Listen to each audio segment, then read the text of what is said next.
Cette actualité vous est présentée en collaboration avec Cryptost Research. Ayez un temps d'avance sur le marché crypto en rejoignant notre communauté premium.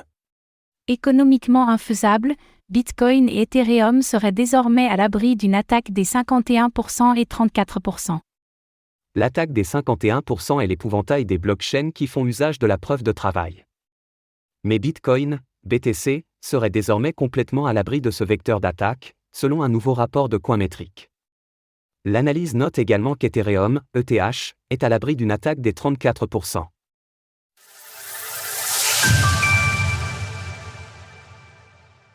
Bitcoin serait complètement à l'abri d'une attaque des 51%. C'est un des arguments parfois utilisés par les détracteurs de Bitcoin, BTC, sa vulnérabilité potentielle. La principale faille possible pour la plus grande crypto-monnaie a en effet été historiquement identifiée, il s'agit de ce qu'on appelle une attaque des 51%. C'est un scénario où des attaquants parviendraient à contrôler plus de la moitié de la puissance de calcul, hash-rate, du réseau Bitcoin. On sait depuis longtemps que les coûts d'une telle attaque seraient très élevés, et un rapport de Coinmetric vient les chiffrer exactement. La conclusion est sans appel, une attaque des 51% est économiquement infaisable sur Bitcoin. Coinmetric a simulé plusieurs scénarios, dans l'un d'entre eux, un acteur malveillant mettrait la main sur 51% des ASICs qui tournent actuellement sur le réseau. Dans un autre, il choisirait de construire lui-même ses propres machines. Dans tous les cas, le coût est astronomique. Coinmetric évoque aussi un scénario où un État-nation choisirait d'utiliser toutes ses ressources pour détruire le réseau Bitcoin. Selon l'analyse, c'est désormais tout simplement impossible. Nous ne voyons aucun moyen par lequel un État-nation pourrait attaquer de manière continue via une attaque des 51%, si le but est de détruire le réseau. À la fin, le réseau survit toujours. Que dire alors des attaquants qui au contraire mobiliseraient des ressources pour accaparer les fonds présents sur le réseau ? Dans le scénario le plus optimiste pour les attaquants, ils parviendraient à repartir avec $1 milliard. Mais ils devraient dépenser $40 milliards pour conduire l'attaque, ils ne pourraient donc pas en profiter, loin de là. Ethereum également à l'abri du danger.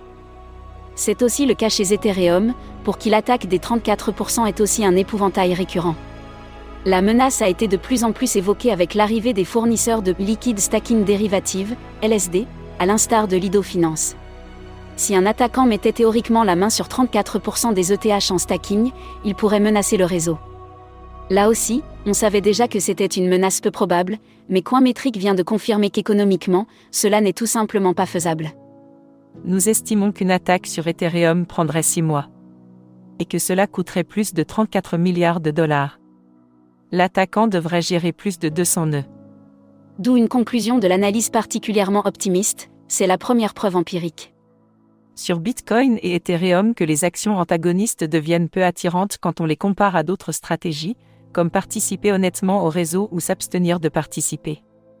En d'autres mots, aucun acteur n'aurait intérêt à s'attaquer au réseau Bitcoin et Ethereum, puisque cela ne serait pas rentable, et qu'il ne parviendrait pas à faire tomber les réseaux. Les utilisateurs de ces deux blockchains peuvent donc se rassurer, ces deux types d'attaques ne pourront a priori pas survenir. Source: Luca Nuzzi, SSRN. Retrouvez toutes les actualités crypto sur le site cryptost.fr.